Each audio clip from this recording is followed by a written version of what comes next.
Hello, I am Ruby Falconer. This is a Shamanic Egyptian Astrology update for the week of December 14th. We open this week with a total solar eclipse in the sign Sagittarius, 23 degrees 08 minutes. If you would like to go on a journey and have a teaching that is specifically oriented to this very important event, this total solar eclipse, I invite you to listen to the previous video that I posted on Saturday, December 12th. Today, I'm going to focus more on the upcoming week, but I am going to start out by acknowledging this eclipse. It's a big deal. It is exact today on the 14th at 11:17 a.m. Eastern Time, and the entire eclipse itself takes about 4 hours. It starts somewhere around 9 a.m. and completes itself around 1:30. It is not visible in the United States. It's visible in South America. However, eclipses are global events, so whether you can see it or not, it's still happening. It does represent a transition from one phase to another. We're stepping out of a portal that we stepped into on November 30th. We've been metaphorically moving through a tunnel since then, going through a transition, through a portal, through a birth canal, and we are now emerging with this particular eclipse. So it's powerful, and it really sets up a very powerful, very important time over the next week. A lot of things are going to be happening. I'm going to talk about those shortly. And next Monday, which is the solstice, the 21st, we will have not only the solstice itself, the sun will be entering the sign Capricorn, but we will have an exact conjunction between Jupiter and Saturn. And I think that next week I'm going to post this video on Sunday because I really want to do that transition into the sign Capricorn, the solstice, the alignment of Jupiter and Saturn. I want to do that justice. So to come back where we are right now, today we are stepping out of the tunnel that we've been in for the last 2 weeks, and we are moving into a new phase of experience that's going to continue until May 26th. So this is a brand new time.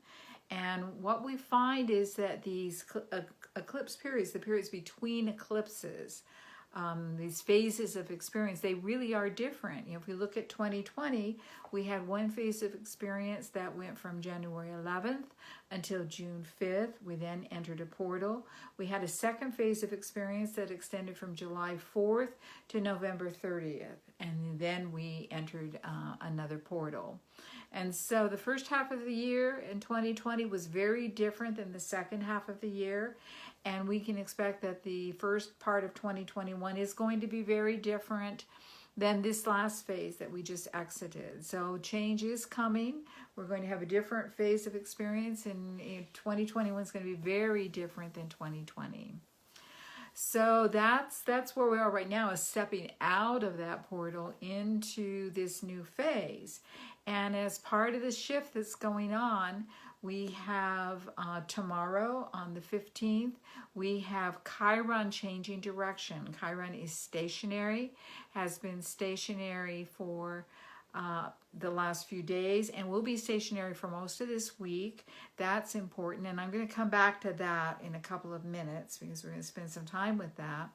But I also want to acknowledge that on Wednesday the 16th, we have Saturn, Sobek, the old king, entering Aquarius. That's a big deal. And then on Saturday the 19th, we have Jupiter, Horus, the young king, entering Aquarius. This period is the culmination of the great shift alignment that's been going on all year long.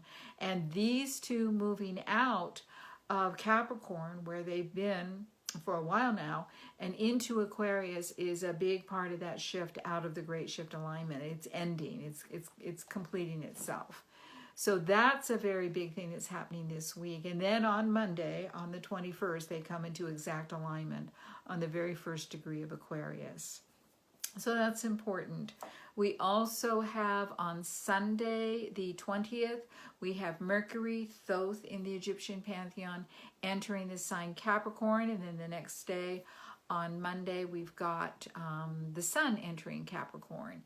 So a lot of Capricorn, a lot of Aquarius energy will be coming in yeah, those two signs are very interesting. I'll talk more about that in my next video.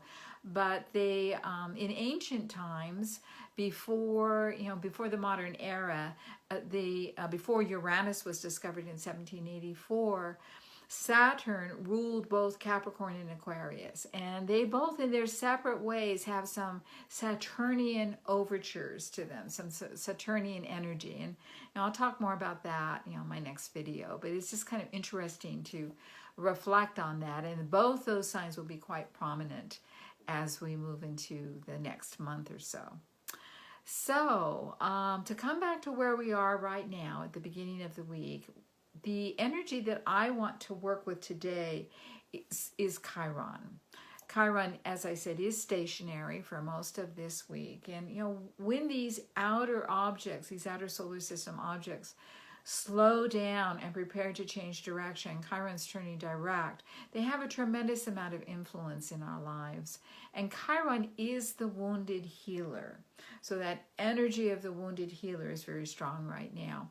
And just to give you a sense of what Chiron is astronomically, it's a relatively new member of our solar system. It was discovered, finally seen by the telescopes in 1977, and is between the orbits of Saturn and Uranus, and is the first of what ended up being called centaurs, which are a series of, this is by one theory, asteroids that are in solar orbit between the asteroid belt and the Kuiper belt, which is out toward Neptune. So they're not in either of these asteroid belts. The Kuiper belt is also an asteroid and a debris belt. They're not in either one of those. They're centaurs. They're separate from them, and they're doing their own orbital thing. And Chiron itself is considered by some theories to be an asteroid, and by other theories to be a comet. So it's either a runaway asteroid that escaped probably the Kuiper belt, or it's a comet that came into our solar system and got caught in solar orbit. It is an icy object that's out there between those two elements, between Saturn and Uranus. That territory between Saturn and Uranus, which is Saturn rules Capricorn, Uranus rules Aquarius, very much represents the boundary between the ancient world and the modern world, in a sense, or certainly from an astrological perspective. Things changed dramatically once what we call the generational planets, which is Uranus, Neptune, and Pluto, once they were discovered, found by telescopes, then things began to change very dramatically in our world. The parallel of that territory and elements from that territory starting to be known to us is what has propelled Earth into the, quote, modern age. Things were much simpler and much different before 1784. So the elements that Chiron has a lot of that kind of energy that represents a shift, a change in humanity. What Chiron represents symbolically is Chiron was a centaur. It was half human, half horse. And this is in Greek and Roman mythology. And he was an abandoned child. And there are several myths about Chiron's abandonment, but the one that I'm fond of, or that makes the most sense to me, is that his mother was human and she was raped by a centaur. When she realized that she had given birth to a centaur, she was horrified. And so she left. She basically abandoned Chiron and just left. And Chiron, of course, was very hurt, so he crawled into a cave intending to die, just to curl up in a little ball and die.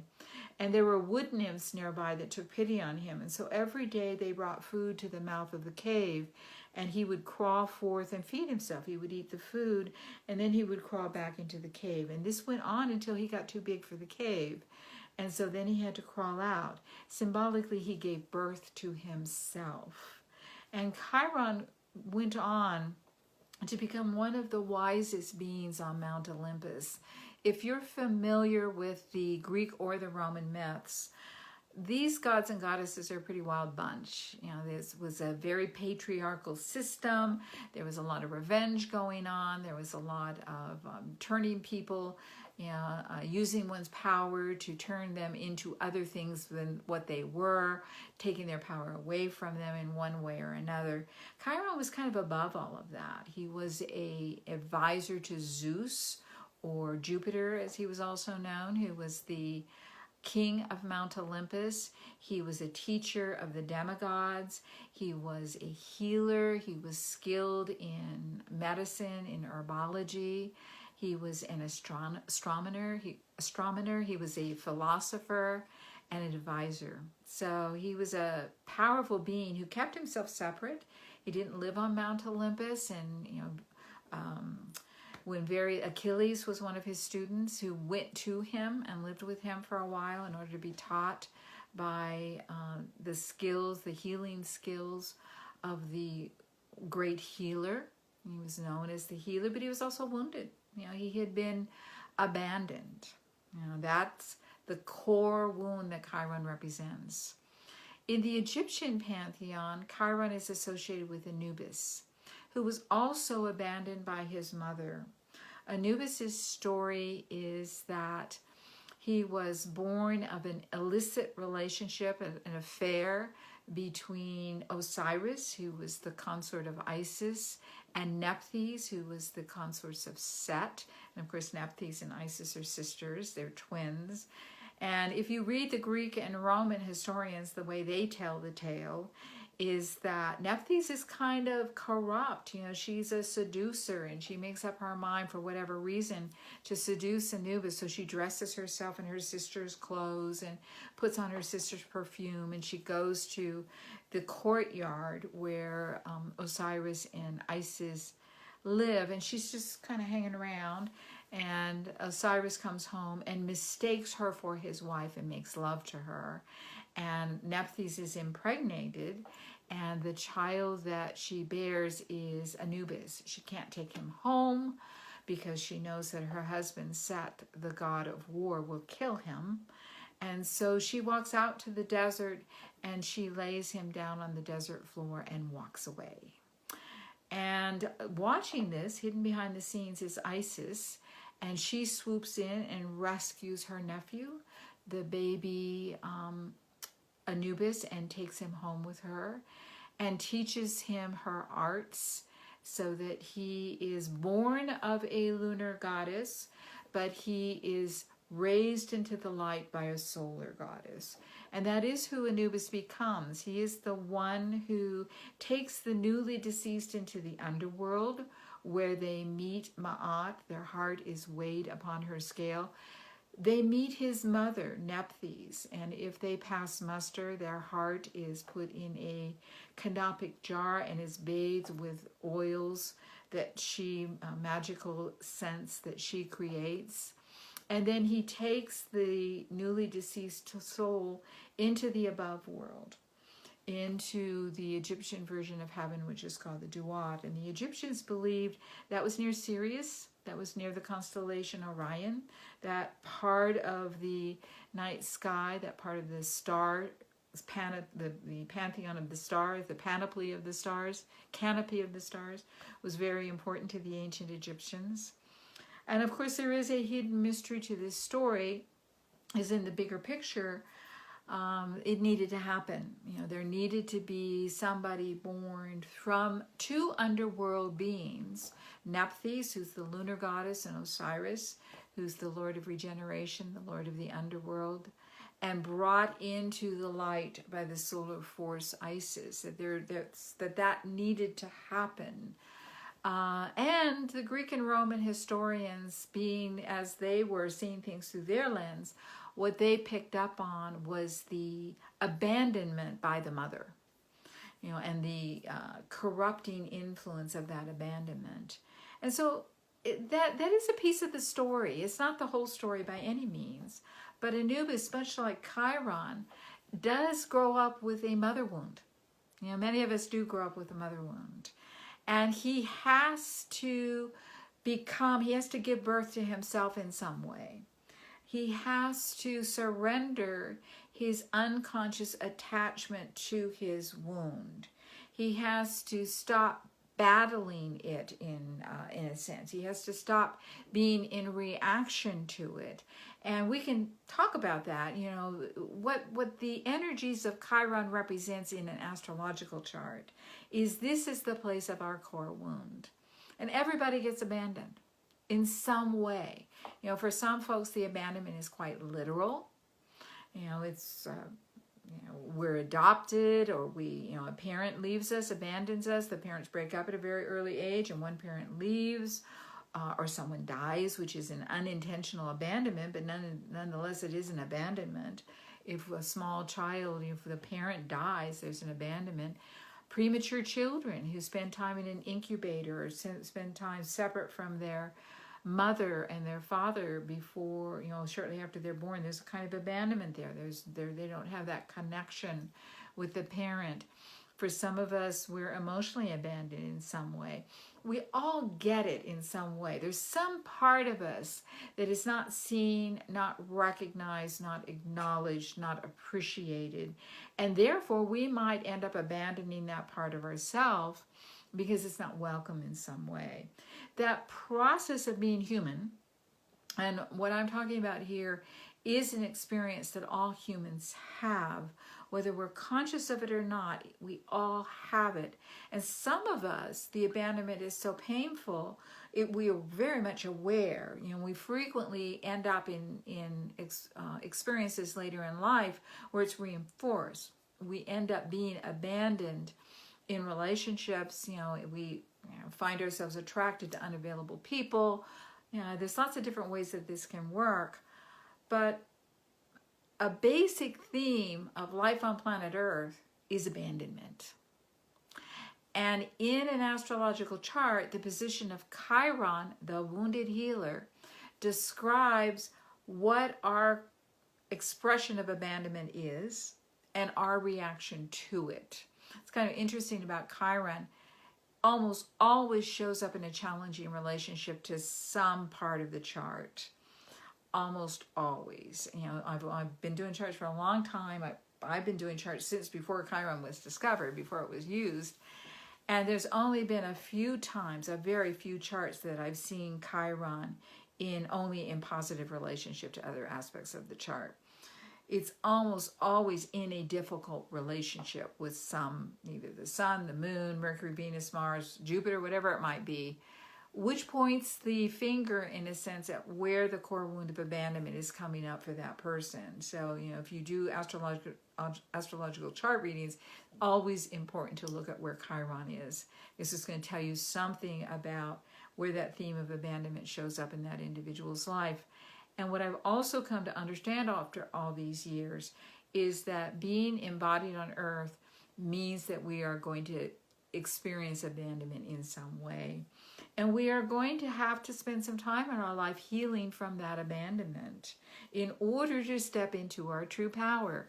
You know, as long as Chiron and as long as Anubis are deeply affected by the abandonment of their mother, they're so tied up with being in reaction to that what happened to them, they cannot step into who they truly are. It's only when they're able to go through an internal process that allows them to surrender their attachment. I will repeat that phrase. Surrender their attachment, that they are able to step into who they really are. And, you know, surrendering that attachment is not, it doesn't happen like that. You know, you can't just say, well, I'm going to let this go. You know, I've decided it doesn't bother me anymore. What'll happen then is it goes underground. So we have to do some personal work around these places where we feel unwanted, uncared about, unappreciated, rejected, neglected, hurt, abandoned, whatever it might be. We have to do some work around it. And that work does involve allowing ourselves to grieve, to mourn, to feel the feelings, and then to surrender to the fact that it happened in some way. You know, for everybody, the Chiron return, which happens in our 50th year, is a powerful year It's when that Chiron comes back to the place where it was when we were born. And it's kind of ironic because we're 50. You know, it's like we're all grown up. You know, family of origin issues, childhood wounds should not be showing up. They do show up. And what's happening is we've been around the block enough times. We've got enough wear on our tread, so to speak, that we hopefully have been doing some work. You know, we understand who we are, and it's time now to work at an even deeper level. And if there's any way in which we are still unconsciously, psychologically, and emotionally attached to that core wound, if it's still interwoven in some way, we are going to be given opportunities to release it, to work with it. That means experience it, feel it more, so that we can move through the hurt, we can move through the pain, and thereby surrender to it. The gift of that is that after that, we have an opportunity to truly see, this is a phrase that you hear, that our wounds are our gifts, and to really understand what that means. Because until we get to that point, it's just words. You know, we can say, oh yes, you know, my wounds are my gifts, but I'm still really hurt by them. And gee, it's so weird, but I keep manifesting abandonment in my life. How does this happen? You know, those feelings keep coming up. But, you know, after 50, if we really do that core wound work, we do have an opportunity to begin to see how we would not be who we are if we had not experienced the abandonments, the hurt, the pain that we have. So what I would like to do now is invite Anubis in and ask him to show us what we need to do in order to release our attachment to our core wound. And for some of us, that might mean that he's going to need to show us something about what those core wounds are, because maybe we don't completely, you know, understand it yet. Maybe we haven't quite put all of those pieces together, which is okay. It's a process. You know, this is one of the bigger processes that we go through in life, and part of the process of becoming a mature human being. So we're going to ask him to show us that, and anything else that he wants to show us. It's very appropriate with us stepping out of this portal into a whole new phase of existence. You know, what is it? You know, where are we? You know, what's the next area of work, so to speak? You know, and to help us step into who we truly are. That's one of the opportunities that 2021 has for all of us, as we have begin to put back the structure of our society on one level and the structure of who we are on a personal level, begin to do that, then what is that going to mean? What's it going to look like? And so we're going to invite Anubis, or it might be Chiron that shows up for you, to come in and show us what healing looks like for us as individuals. Okay? So I want to invite you to put your feet on the floor and get yourself comfortable. And just a reminder around here, you know, Chiron is that half human, half horse. You know, he has, from the waist up, he's human. From the waist down, he's a horse. Anubis is a jackal-headed, a human with the head of a jackal. And sometimes he's shown as a jackal. And it's kind of interesting. Jackals in Egypt actually have more in common with gray wolves that you see in North America. So in their DNA, they're genetically quite close. So they're not the kind of jackals that we might think of, particularly in the United States, which is actually a different species of canine. So the jackals of Egypt, which kind of look like Dobermans with the, ears going straight up, actually from a genetic perspective are very close to gray wolves. And so he'll frequently show up with that head of a wolf and the body of a human. And they beautiful big brown eyes. And so for you, they may show up in their hybrid form. They may show up in a different form entirely. But however they show up, it's right. It's appropriate for you. So I want to invite you to take a couple of nice deep breaths.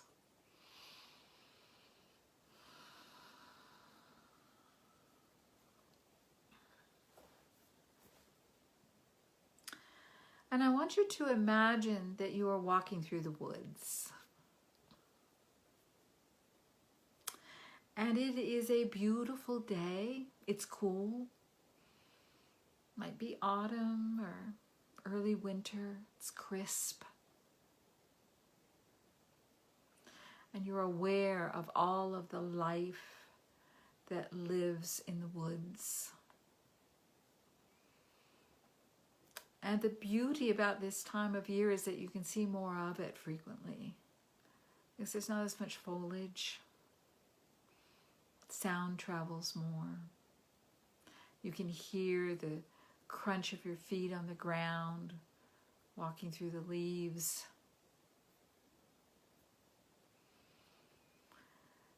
And you come to a grove, a circle of trees. And I invite you to enter into it. And take a moment just to look around at this place that you have come to and acclimate yourself. And as you stand there, the energy of this place becomes stronger, becomes clearer. You see where you are, you know where you are. You feel the energy of it.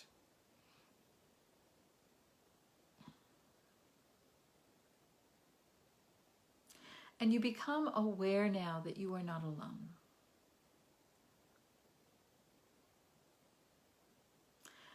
You have been joined by Anubis.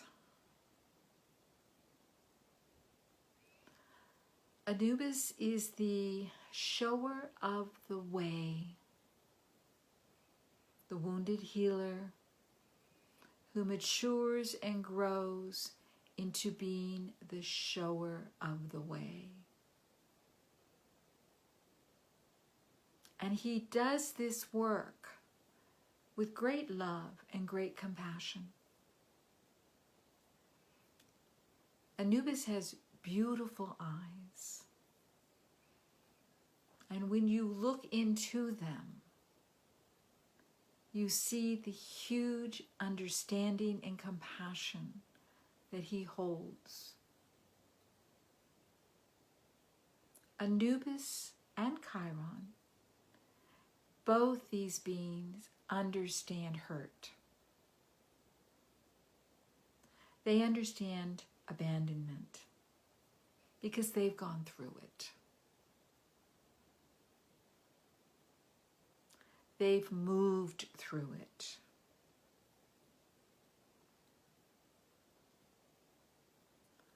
And Anubis wishes now to give you a gift. He wants to take you on a journey into your own process of abandonment, betrayal, hurt. And he wants to give you a perspective on it, an understanding of it that is new. He wants to share with you what he knows about what needs to happen in order to heal from this wound that all of us here on earth experience. This is the place where souls come to experience abandonment. We come to earth. What were we thinking? He understands this. And he wants to show you something that you can do for yourself. Whether it's an action, a perspective, a way of being, something that needs to be healed, something that needs to be held close, forgiven, whatever it might be, that can move you through your process of abandonment so that you can surrender to it. You can pull the thread of that hurt out of your psyche and release it so that you are free as we move forward into this next phase of experience, to move into a new version of yourself. So I'm going to be quiet now for a couple of minutes and let you travel, journey with the shower of the way, Anubis,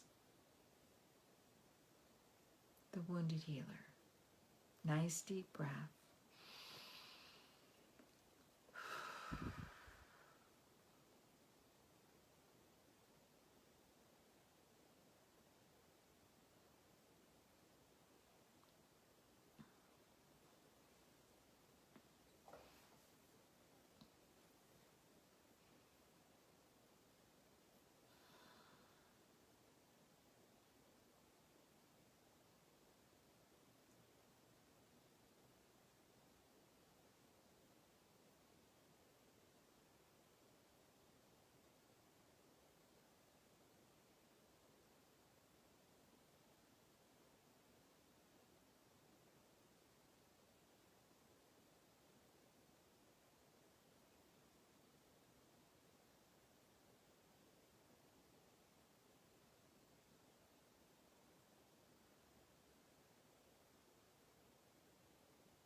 There is no greater work that any of us can do at this time than to heal ourselves from our attachment to our wounds. Come to see the ways in which that attachment has unconsciously defined us. And as a result of that, in some way, we keep repeating the wound. There is no greater work. The more wounded healers we have on planet Earth, the greater the healing for Gaia.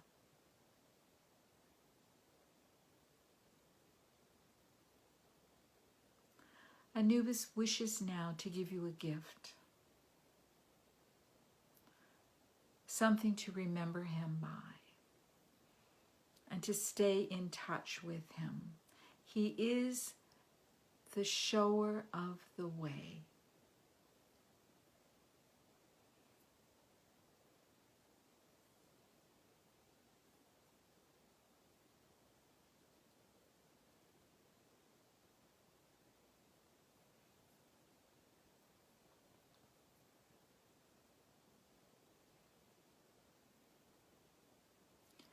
And you are aware now that Isis,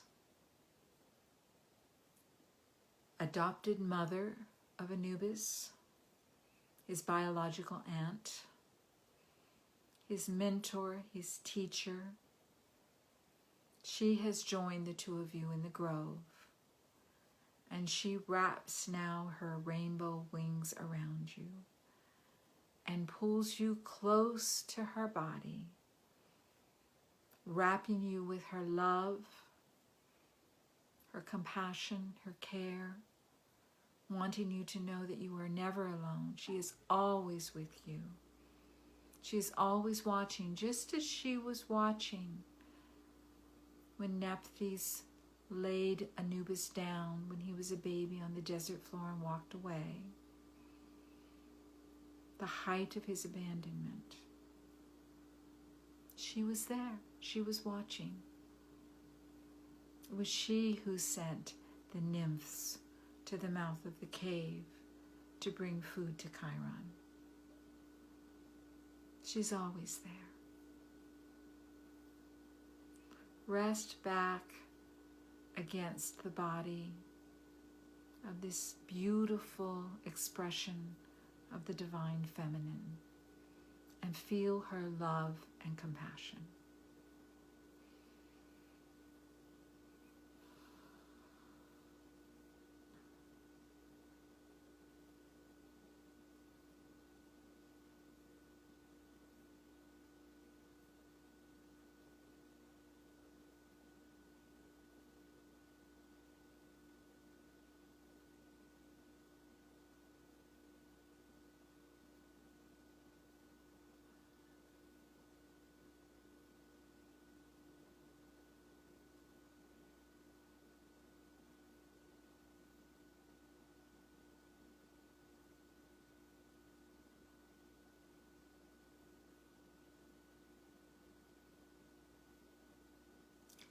Giving thanks to these beautiful beings.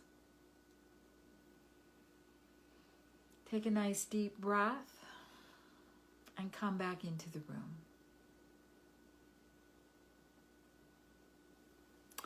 Thank you. We will talk again.